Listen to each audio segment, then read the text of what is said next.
kakanga senga mbwa mawa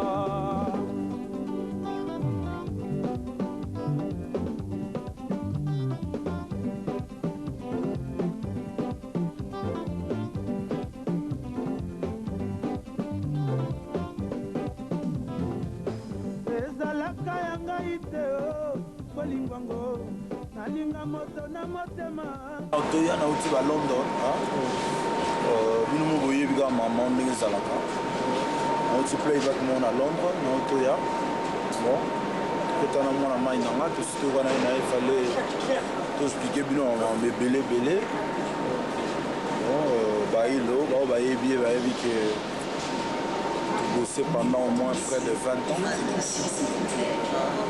Je salue de voir ça dans le groupe Vive la musique. Je vais mettre mon rail, dans ce côté de rail, il y a une 82. Alors, le bon a ébité vers le bas, quand on a vous aura facile. Comme vous aura facile. Nous sommes de construire qui pendant 82 Django Lelo papa m'a azo détruit m'a faire croire que azo sala ba vedette le quoi ngana sino je dis à Miss Nastino on a 2 ans pour ngana azo croire vraiment ni na miracle ni na mais bon, on ne sait jamais, elle aime chez moi, je crois. Je crois n'a rien. C'est facile, mais ça est difficile. Pourquoi on a le wagon? Parce que quand on encaisse, ça nous met des orientations. Il va orienter. Mais après, il faut apprendre. Il faut apprendre le boulot, il faut apprendre maîtrise, il faut apprendre un moment difficile, il faut apprendre la composition. Nous battons sur le côté dans lequel ça met une composition. Non. On a souvent à apprendre aussi. Donc, tout est en azobang l'autre. Là, on est pour recruter des soldats. Pas une vraie formation. On a guerre. Non, mais nous que tu fais c'est en Chine, en Japon, en Amérique. Nous qui karaté de sa différence. Bêtise. Après tu vas comment on tourne le loup. Il y en a pas, je demandais. Ah pardon. Comment on appelle ça? Bateau bazan moins expérimenté. C'est toujours dans l'expérience. Alors pour Nanga, ça va à Miss Satoba Liga. Je dis à Miss, là, ça l'album Morasika.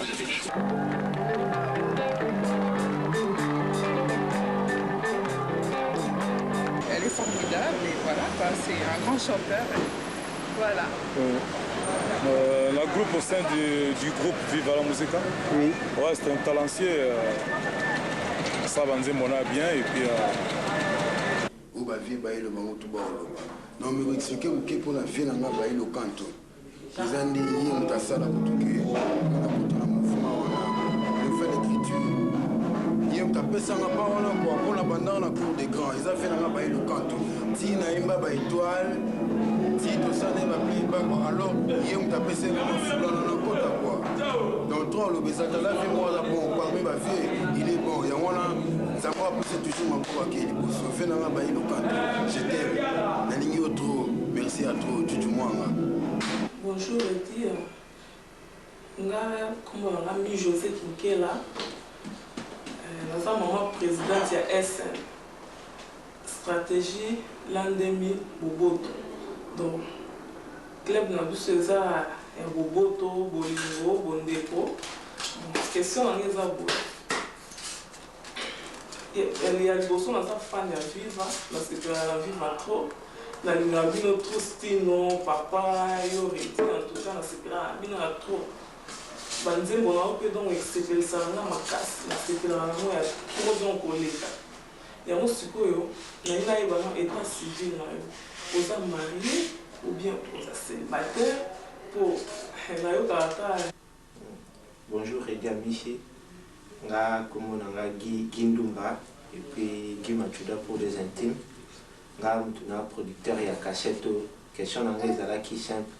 Ngo yeba comment yaki na vivre la musique à ceux qui Kofi Olomide mutamemaki effectivement comme on dit quoi. Et puis c'est tout. Merci. Je me présente, je suis né à Kinshasa au mois de septembre. Je sais qu'il y a beaucoup de monde qui veulent vraiment savoir mon identité. Je suis marié, d'où je viens, comment j'ai commencé la musique, comment je fais pour arriver dans Viva la Musica. Ce que je peux vous répondre, comment je suis venu dans Viva la Musica, mais je ne peux pas vous répondre concernant ma vie privée, et ça je pense que ça vous ne concerne pas. Comment je suis venu dans Viva la Musica, j'ai déjà répondu à maintes reprises, à la télé, à la radio, à la presse écrite. L'arrivée des Redi Amici dans Viva la Musique était anticipée. C'était à l'époque quand je répétais avec Kofi Olomide chez lui, dans la zone de Lingwala. Une fois Papa Mbaye est venu le voir, lui rendre visite. Et nous on était en train de répéter avec Kofi Olomide. D'ailleurs on voulait s'arrêter. Et puis il nous a dit non, continuez, je voulais juste écouter comment vous chantez. Donc il a aimé, nous on a continué de chanter. C'était une chanson Belinda Ozala Kanaya et Meroda Ungengaka Koleka Mioto Musiki Sanga Ite Opalado. Donc ça lui a plu. Après il a dit à Kofi, pourquoi tu m'as jamais ramené le jeune là? Kofi a dit qu'il était encore jeune, puis c'était vers les années 78-79. Il était encore jeune, il était encore à l'école. Et une fois le musicien de Vivre sont partis pour monter l'orchestre Victor Eleison. Et à partir de là, Papa Maïl a insisté auprès de Kofi Olomide pour lui ramener le jeune. Le jeune là, c'est moi en fait, Redi Amici. Kofi est venu me chercher chez moi, après il m'a ramené au Molokai et puis voilà comment je suis rentré dans Viva la Musica. Je suis résident en Allemagne, donc par hasard, j'ai une émission que j'ai réalisée. Alors, je suis s'adressé à Redi Amici, le canto, et à venir à Bissau. Bien ma prudence, tout ce que l'album n'a dansé, mais là on a constaté en tant que fan étoile, l'album a été précédemment Ziggy, et ça vraiment succès net n'engage tu dois s'attendre vraiment quoi, tu éviter est-ce que c'est une mauvaise stratégie n'a pas pour voir Ziggy va coïncider on a cap.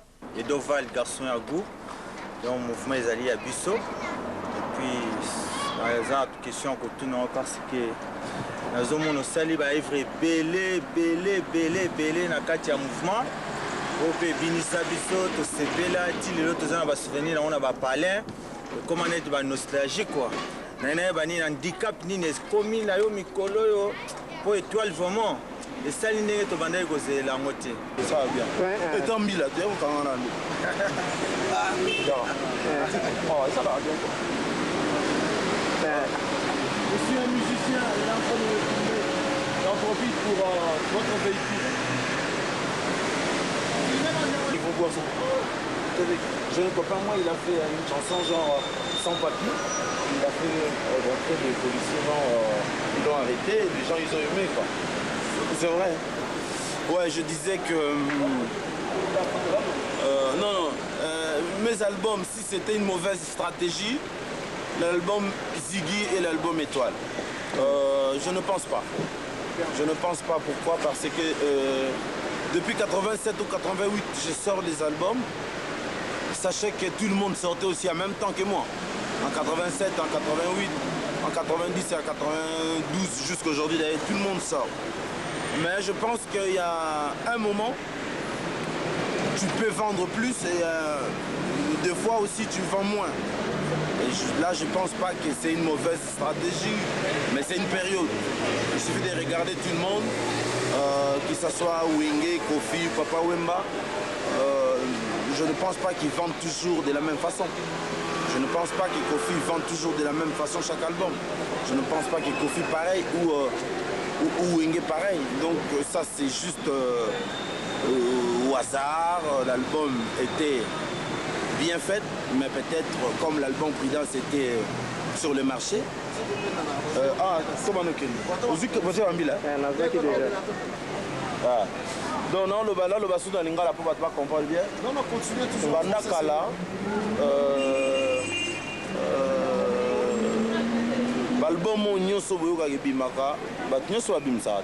Wenge babimisaka. Ok, jazz zaro bimisa, bana ok babimisaka. Tout le monde sortait les albums. Banda Basakina. Bon, quand c'était temps, on a ça Queen Lina pour marcher et que Banzé me a été marché. Non. Queen Lina est en 90, en 90. So Botali, au moins, on a Banzé bébé, bimé en 90. So Tali en 92, on a eu Misaki orphelin. On a rappelé Bino. Wenge Bimisaki album Moko. Nous pensons comment on va voyage, comment on bongo. Wenge Bimisaki voyage. Kofi Bimisaki noblesse oblige. Tout va Bimisaki quoi, tout va Bimisaki moko ngape na Bimisaki. Wenge le bateau soki et marchait moins parce que Weko peut Bimisaki mais banda kalatan de Bimisaki Banzembo Kofi Bimisaki rat. Banda kalatan de Bimisaki ba mbongo wana na 90 Bimisaki mbabula. Ok jazz Bimisaki bomba maina yo ya miso okolela masumu na yo. Bonjour, je m'appelle Ornella, jeune fan de Redi Amissi. Juste à moi qui t'a demandé, je ne comprends pas pourquoi elle a mis un dombolo dans cette chanson parce que vraiment il n'avait pas ça, maintenant ça m'étonne. Si la expliqué réponse à mon ndombolo sur 100 fois. Dans le bail que ndombolo tout chacun en plus parce que na ba boîte ya biso ya Paris wa. Ba beta banzembo ya ba la vignola, ba beta banzembo ba wenge, ba beta banzembo ba OK Seigneur sauf ya biso quand même symbole la route. Je ne pardonnerai jamais à Redi ni à Stino d'incorporer le ndombolo dans leur chanson. Écrit ndombolo quoi. Ça je ne pardonnerai jamais quoi. En tant que fanatique de Viva la Musica, Redi que nous connaissons très bien, qui fait des très belles chansons, qui ont vraiment marché, des albums qui ont marché. Moi je sais pas, par la peur de ndombolo, bon ils ont essayé de faire ces mélanges là quoi. Mais le résultat est là. On a ndombolo na sina expliquer en taba 20 fois il a dit que na ba boîte ya awa bazotia plus ba wenge ba la vignola c'est ndombolo parce que il met en fait la boîte on va tirer ba la vignola ba wenge ba ni ba évidemment papa oui mais vous faites pas les animations on a tout check en main on va même pas profiter pour finir ce numéro c'est pas grave bah tu voyez bien que tout ça la rab animation té 87 zakine pour une ligne na 86 animation té injustice pour ça caméra mais jengoyi ba banze bébé to sala qui na ba film les banze ba bien donc ba to linga biso ba ba je vais mettre cassette bolingo mais la cassette bolingo donc voilà quand t'as beaucoup la profiter pour finir à biso nango ils aura pour un temps 2 mois 3 mois 6 mois maintenant ça ba to linga ba nzembo biso to sala ba nzembo ba lo to tshando moté j'espère ma maison on est voilà tout ça dans la maison MM Production, Michel Martiano Production. Nous avons tout le monde na Redi Amissi. Redi nous avons une subvention partout que nous avons l'album Nestino. Alors, c'est un mingi pour nous biso mélomane, surtout pour nos producteurs pour nous aider que ça les marché bien. Donc, tout côté capacité de madame. Mais là au monde on a tout na yeba. On sait que na baltaka Viva la Musica tout complet. Na yeba que style na bonke na gauche, Redi na droite. Alors lelo idée ni bosui. Beaucoup na le kanisi ni bossa lelo ko ensemble. Donc yo Redi na tout na yo. Donc nyanda bandaki idée wana ke boyo kana bosangana pour ne yeba que ba lobele ma trop Redi ba coopérative na style Redi bona tout cela. Alors pour na yeba est-ce que union au sali ezali pour na libela pour nous te connaissons parce que le monde que kololo muto papa mba fini ko le kamala stino ate o to imba bien o c'est que la mingi sans demander na nouvelle critique elo ko perdre na ko moluba ke mer na bino yo na ninge sauter na libano ba 10 ans ba petite ni qui wana tala raisonnement père côté comme akomi père mais azopréféré abima na mwana 20 ans comprendre eza choix ya père donc mpe namona eke non biso nde toza awa toza bacréateur biso bato tosalaki ke vivre wana ezala pendant ndenge ezalaki kua ntina nouvelle écriture biso bato ena osala wana kini bon mpona nini naponi stino parce que je pense que lokwa bafingi biso tro na bokulu biso nde alors fo tolakisa bato ke non malgré kofinga wana mosala ça na rien à voir na mamaka motu wana ezaka babenga yango mpo bato bayokaki tro balinga diabolize biso babenga yango nini akitisa bino bana kili balobaka adimine bino mais tomoni na biso me biso tokanisaki badiversaire neza bakofi bawenge bazaiko bampire mais toyo comprendre ke ye sikoyo azwi nde biso badiversaire akukumisaka bajibe na bawera afingaka biso na stine donc eza lokola bapere oyo balaka atiki rien na palais mais azokopelisa danger na bar donc alati danger mais na bar nde azobimisa mpenake non pere oyo asombeli bato tu na bar masanga mais na palais me apréféré bana na ye moko balia te wale pa ete kona wana bon c'est pas grave toza wana te po togeye toza wana te po tochange mais alakisi biso mpena botau ke ata na bulo mili so bokutani na sa drapeau kobosana jamais bokutani na sa drapeau yango sikutani na sport non ezala mie odotomana olobaloba nde bato bakoma oloba nde babande koma kotekote te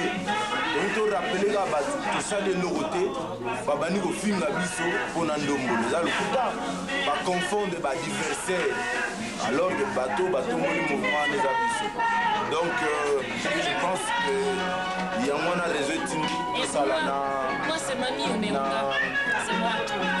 style voilà oyo basala na se ya paris donc bazotanga baanimation mais je pense que na répondre na question bon remarque kaka soki nazoyeba na baredi plaisir ezaka soki po unisson ya bavoix ezaka soki te redi akoma beaucoup plus soliste style akoma beaucoup plus soliste na baorga gloria kutu na parole pas lokanto ezanga na niveau za milema représentant ya maison africaine na boka oyebi kaka yainza instrument parce que na yo quand on a playback moi en Allemagne so kita ko ni kata na mai bon nde ko so na yo ebisanga ye ozana studio mo na style na été oyo entre-temps on va kiango na mona bina ke sentiment parce que c'est là de yebi ki yo na style na problème la confusion tout ça nde bo se réconcilier entre na servir na on a tout Mario Roma la gewagna style na confité mais bato bayebi na clip no milieu bayebi ki yo na style ba no problème alors dans la zone idée que à c'est considéré bino na style pour comment niveau ça bon quoi alors c'est salami je crois à l'idée d'aller au thème très des albums du siècle déjà d'abord félicitations à Tommy Bal par année moi alors expliquez moi qui était à la base la réconciliation de la bino na style qu'est-ce qu'on pense d'esprit wana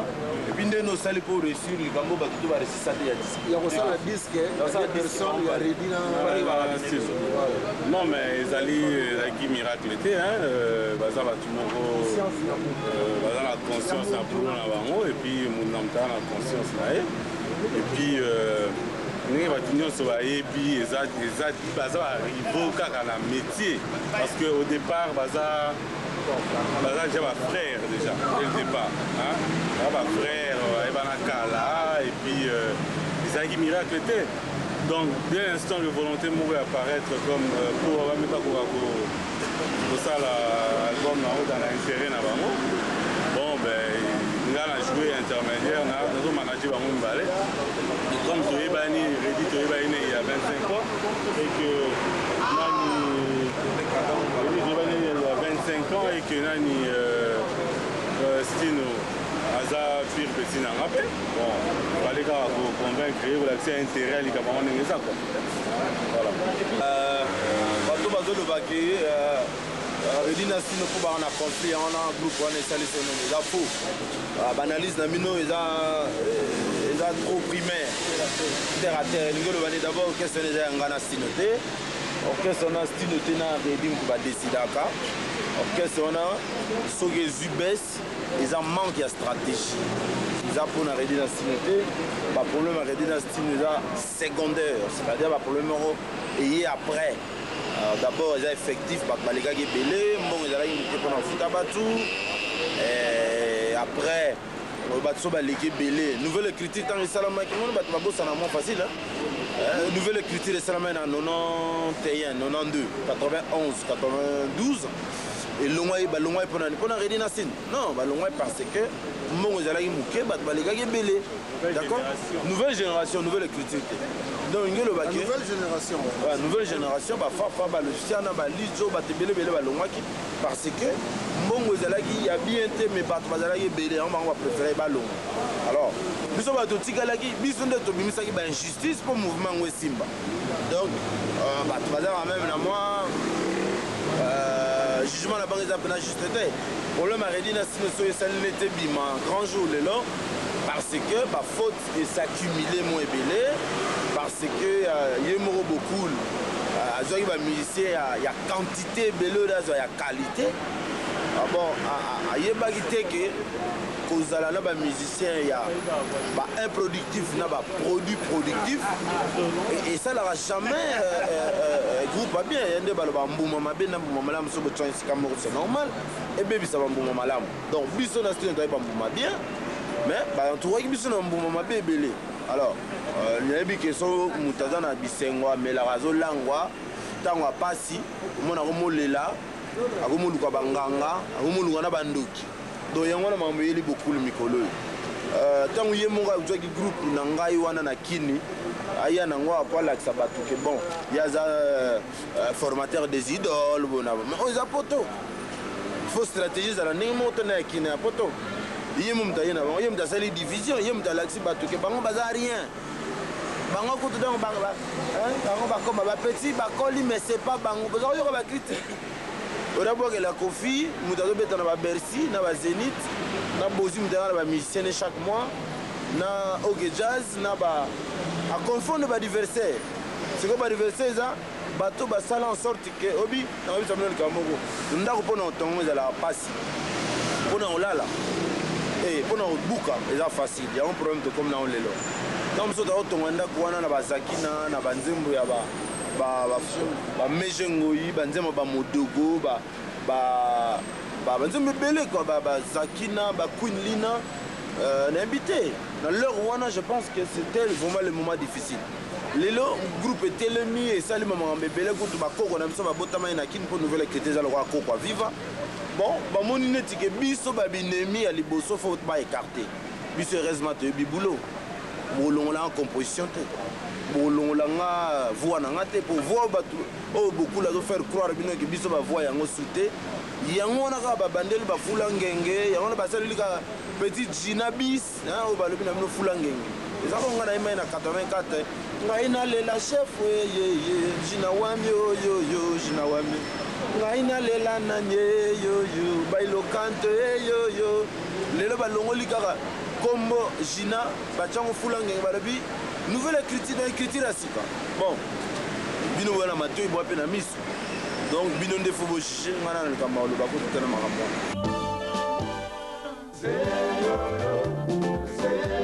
Nini, il fallait saler la peloton à battre c'est comme le rôle orchestre jazz.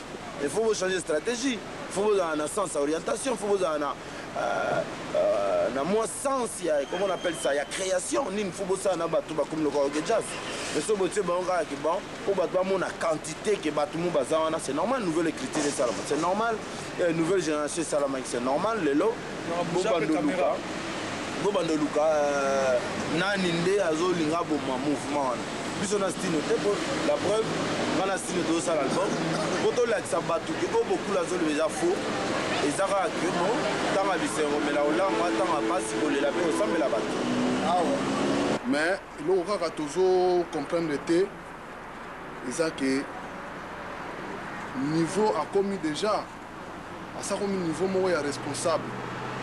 Pour na kati ya vie vandenge baza wana papa Wemba azali parmi ba meilleurs donc aza parmi ba meilleurs ba leader au papa Wemba bimisa donc na moment oyo asa komi mur na moment asa komi mur akoki mpe lelo kokende kosala orchestre na ye mpo eloko moko ekozanga te aza na moto esalaka banzembo aza na succès aza na ngenge aza na public donc osengaka kosala orchestre esengaka biloko wana ye akokisi yango nyonso alors tokomprenaka te biso bafani na ye tokomprenaka te nini kaka ezosala redi soki mpe kobanga soki mpe nini soki mpe azobanga kolongwa na viva to ndenge nini kolongwa na ndenge ya rebellion te ndenge bapeti mosusu balongwe tomoni te na ndenge ke mwana akendaki epa papa azwi mateya akei sikoyo kosala oyo ya ye moko donc eloko tozosengana yango wana donc kombo na ese ndimama na musique zaïroise kombo na ese ndimama partout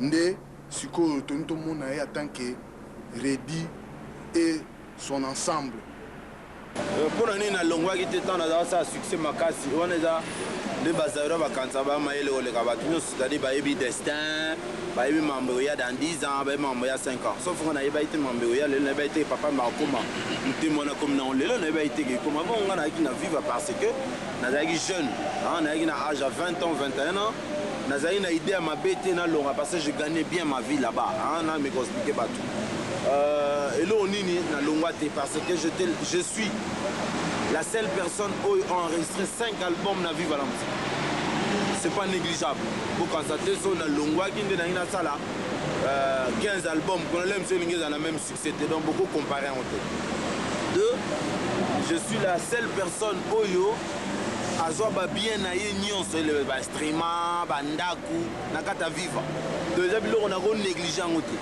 so bato mosusu bakezwa yango so kote mosusu tamie eza chance na bango nga nazwi yango na viva na musique c'est des choses mpo na nga eza considérable alors mpo na nini nalongwaki te ça c'est toujours comme ça bato bakanisaka toujours ke bango bamayele koleka bato nyonso nga problème nange ezalaki te kifo nasala orchestre mpo nazala artiste non nayebaki ke mosala nazosala souci nango ezali oganye bien vie na yo voilà objectif so oganyaka vie no bien soki ezalaki na quartier latin nangi nazala na quartier latin so nazalaki nangi nazala na zaiko soki na nini so bino bomoni ke efali nazala na groupe anga moko wana eza babengaka yango nini opinion c'est-à-dire bato mutu bazotia neti favori bazoloba okoki ozala un bon bourgmestre ou un bon nani oyo mais elingi oloba teke esalami ezaka souwe ya bato kosala orchestre mpo na nga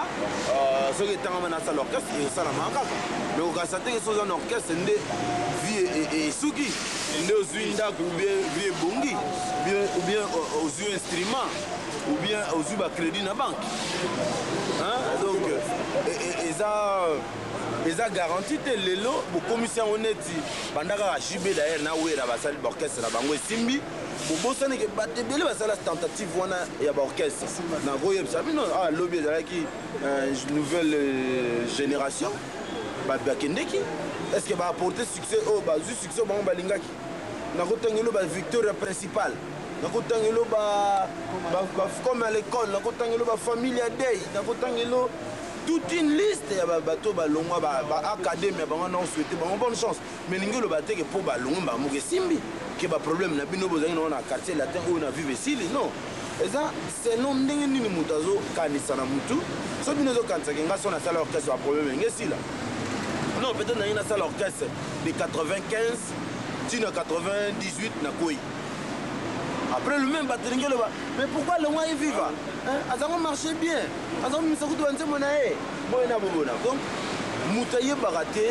nini oyele dans 5-10 ans soki bino boyebaki makambo yango ekoma fale boyebisaka ke papa m'a changé esprit akomi ça so barivaux bino bokanisaki ata mbala moke papa makoba nofingaka biso na télévision bokanisaki yango or biso topasse 20 ans na biso na kokumisa papa yema biso batosoigne image ya papa yema baorchestre ntango bakende baoloba image komba papa yema na ndenge bien te babipoli bajanana baespérant batutu ntango balongwaki eyaki vraiment mort ya papa yema biso bato ye tolobi non aza vie aza na mabe na ye aza mpe na malamu na ye mais bozoyeka kota mabe te donc biso tosali confiance or ye atrahir biso na se ya confiance c'est comme si balobi na bino bobombana baennemi bakota na nzela ya Brazzaville boke kobombana epai bobombani mutu moko akoexplike babinemi ke baza na bisi ngobila te mais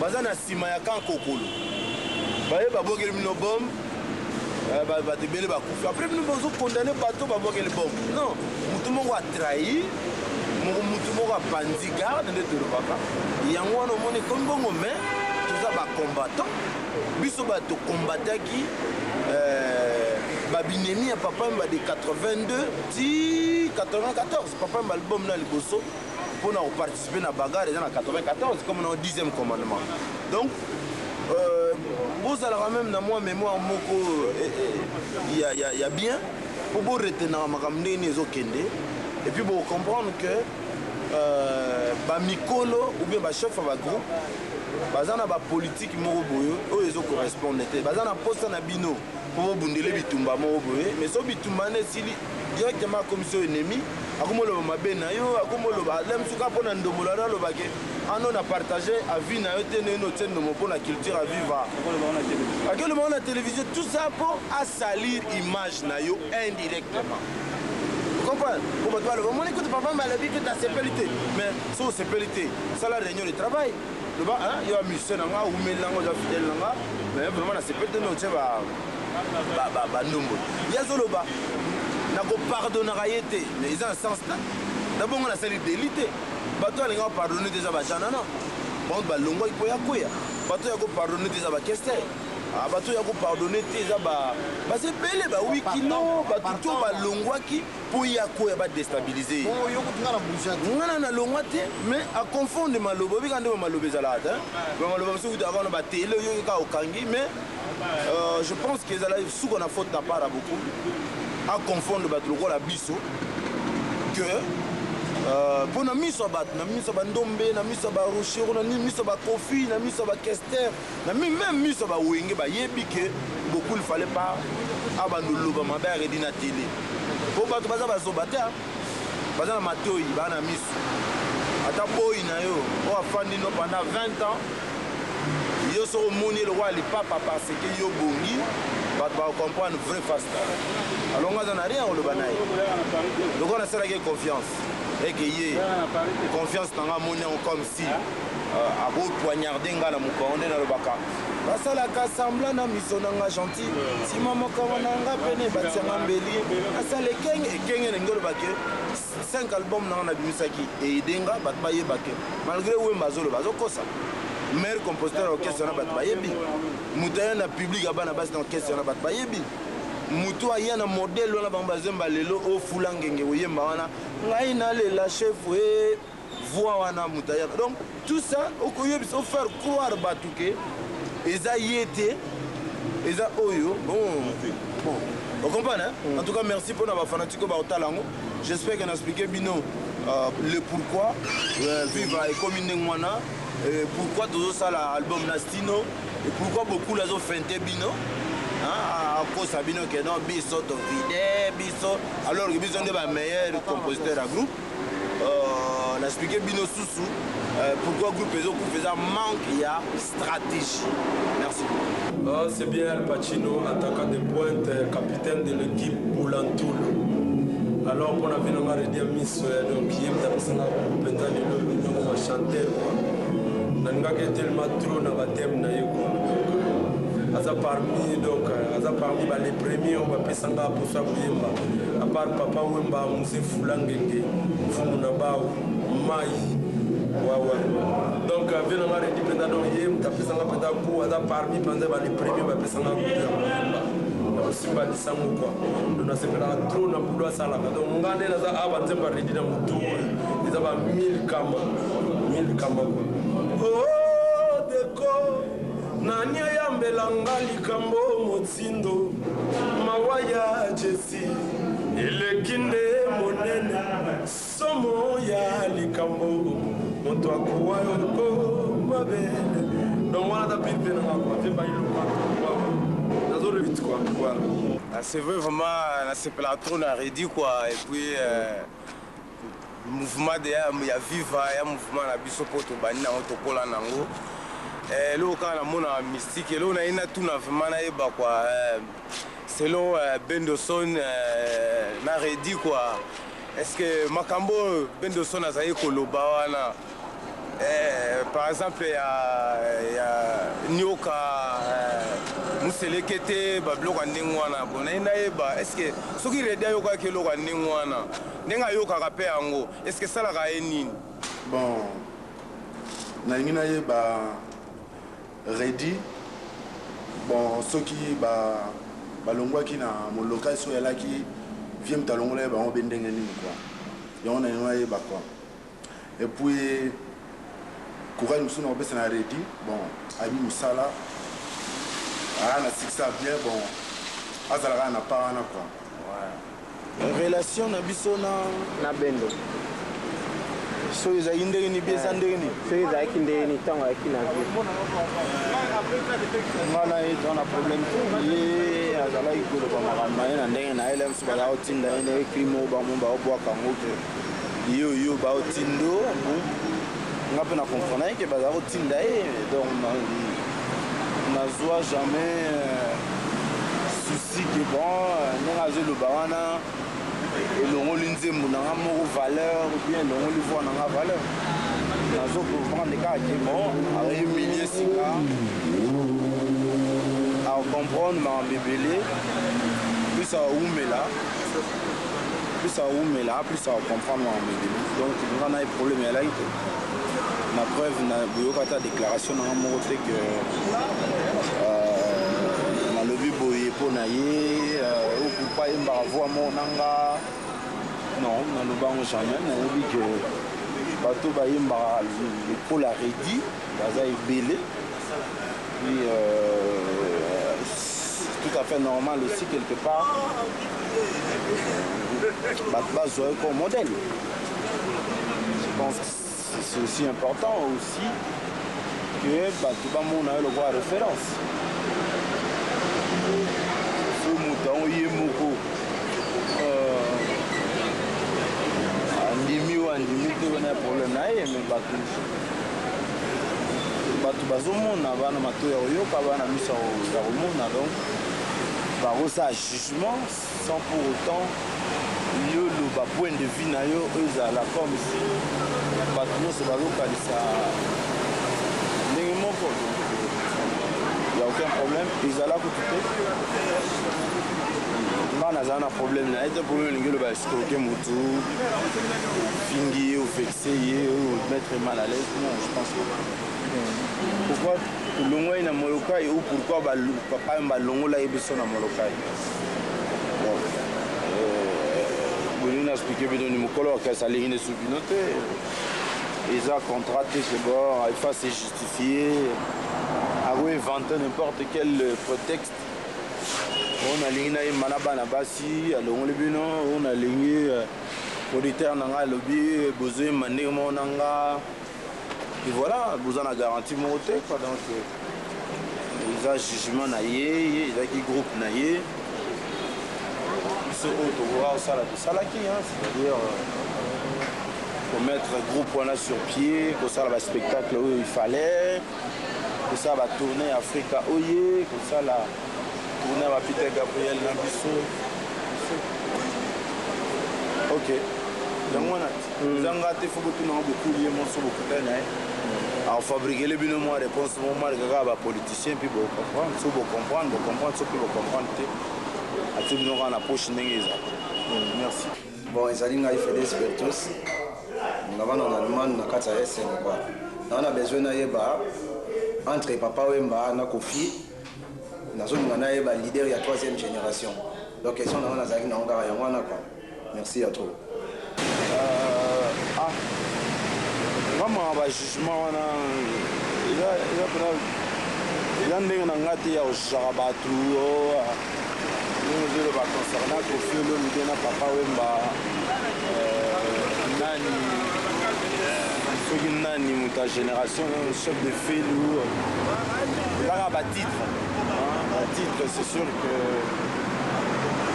moto akomipesa titre alingi okokoma no le chanteur suprême okokoma no ndenge motema c'est pas ça qui compte. Le lot, tout a vu que jugement et artiste, musicien, on se plus na œuvre. Genre artiste, banze moni ne teka, le nombre de disques vendus. Après, bando tia sikoyo, makamuni no sala ya minene, ndenge oyo papa mbasala o Kofi asala. Mutu na mutu azana oya ye azosala na degré na ye na capacité na ye nde balobi soso melaka eloko ou aliaka eloko ekoki na mongongo na ye. Donc mutu na mutu ako se défendre comme mago se défendre.